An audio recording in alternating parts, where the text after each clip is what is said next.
taas. Gilid, baba. Okay, tapos, okay. Tabihin mo ang katabi sa kanan, tabi. Lakasan mo, lakasan naman, lakasan. Gano'ng kalakas siya? Masyado. Ngayon, sa kaliwa naman, mas lakasan mo pa! Ayun na. Okay, ngayon, ito po. Ito po yan. Yung inyong, okay, index.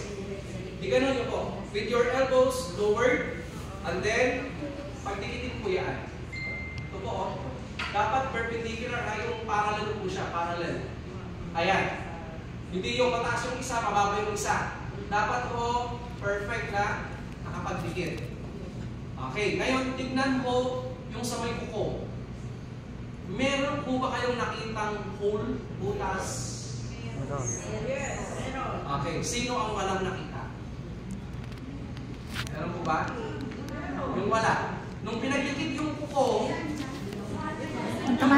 Pagdikit mo yung kuko mo. wala siya between yung ano. Tawag ito cuticle.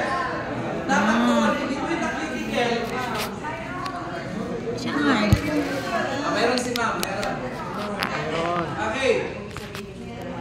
Baka may wala dyan, ayaw lang sabihin. Kasi every time na ginagawa ko to, meron yung mga hindi, pero bigla na ako nalapitan na, sir, ako wala.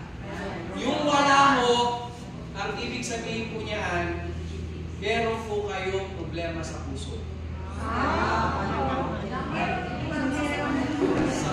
Kapag walang space. Kapag wala daw yung hole. Okay. Okay? Try ko man. Ibig sabihin po namin niya sa medical, yung kumakapal po yung sa may cuticle, that is clapping of fingers, na isang sinyalis na sila ay may sintomas ng sakit sa puso. Kaya kung may kakilala ko, dyan na may sakit sa puso, meron. Wala ko sila makikita butas. Yung isang EPS, nung nasa kanto pa ako, bigla ako nilapitan nung kumakain Dati, ma'am, kami.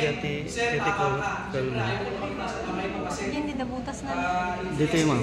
Oo, dabutas na. You're safe. Wala kang sakit sa puso.